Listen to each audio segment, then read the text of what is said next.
Waterwight, Book 1, Chapter 15.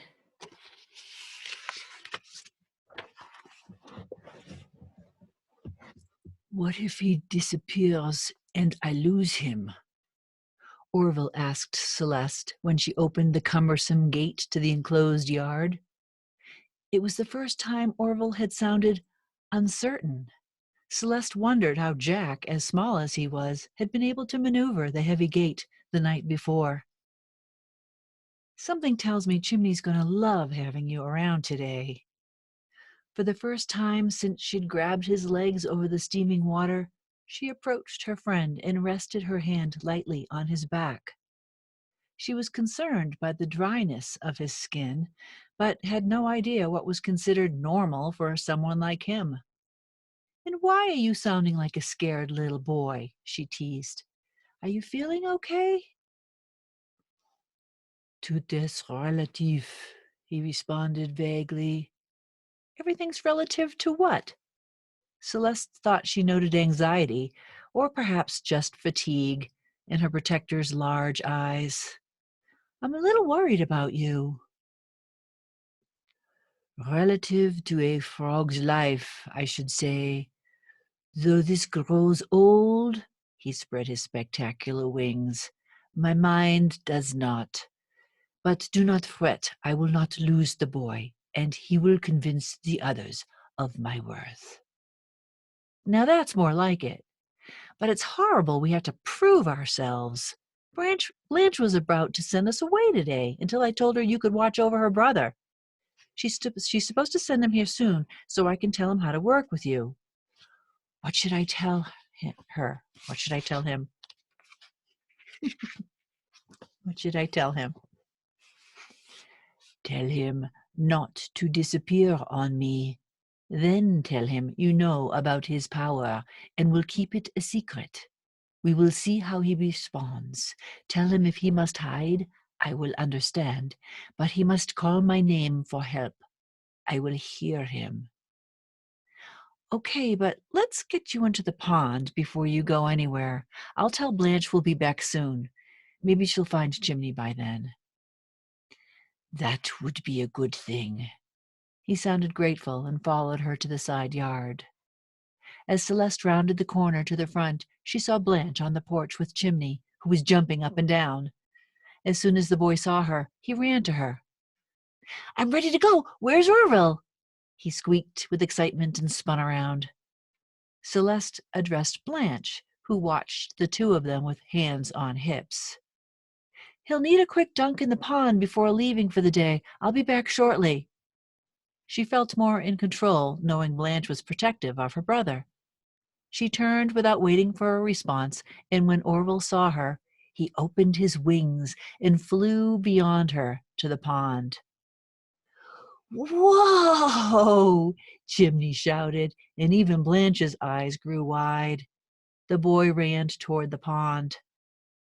"You come back early today," Blanche yelled to her brother before going back inside. "And make sure that thing helps." "Your work today will be more difficult than mine," Orville relayed to Celeste upon hearing the disparaging remark. "Tell me about it." Celeste watched as Orville splashed into the pond and noticed Teresa on the other side, kneeling in the community garden. Tempted to leap across the water, she stopped instead and called to Chimney. "Let's meet Orville on the other side." She wanted to spend more time with him before sending him off for the day. She also wanted to find a way to let Teresa know she existed. Orville anticipated her move and emerged on the other side of the pond. Chimney ran around to him but checked his impulse to touch his new gathering partner.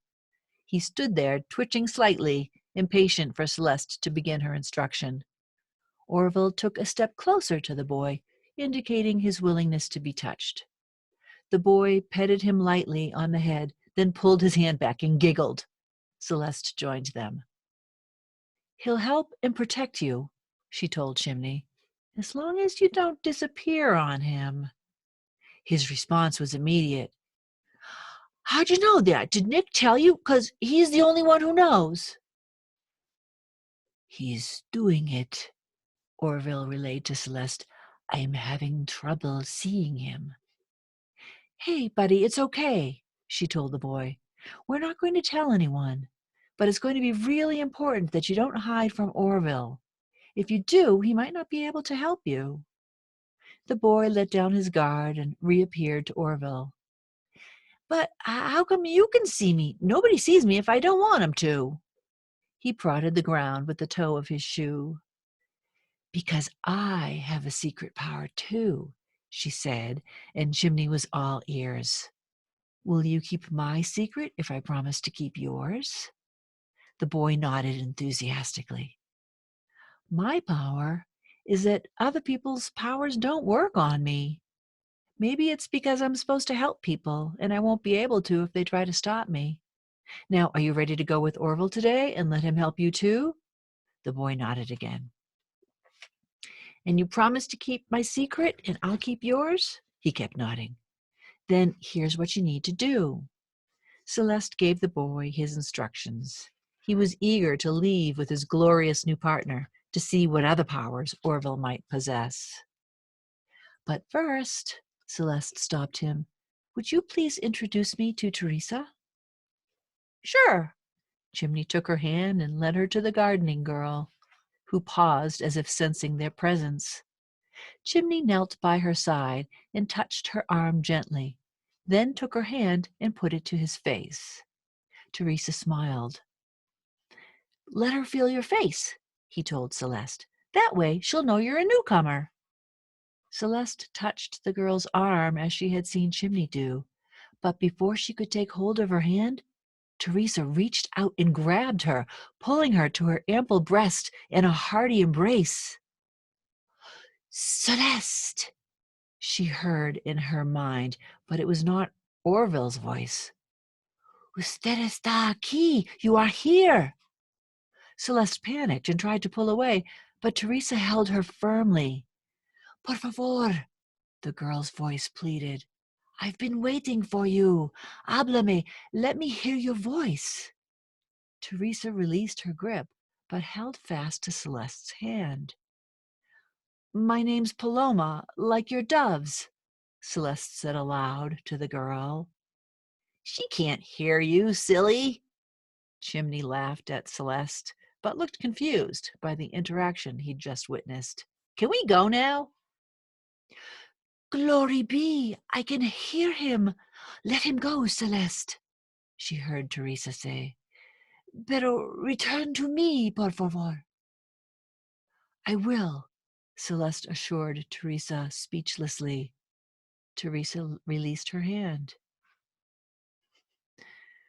Remember what I said about not disappearing, Chimney, but if you have to, make sure Orville can hear you. Oh, and you might want to take another bag for gathering today. Orville's pretty strong, and he can carry as much as you can. Celeste decided not to burden Orville with news that the gardener girl knew who she was, as Teresa didn't seem to pose any threat.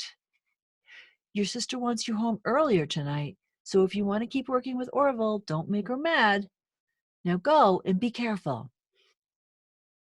I will watch over the boy, she heard Orville say. Unlike Blanche, Teresa seems happy to meet a newcomer. I trust we will have a place to stay upon my return. Celeste smiled and waved to the departing gatherers. She could already see Orville felt a bond with the quirky young boy. She returned to Teresa's side and took her hand, but before she could communicate with her, she saw Blanche return to the front porch. They're ready for you. Her voice was harsh. Oh, my, Teresa exclaimed wordlessly. Who's that screeching chica?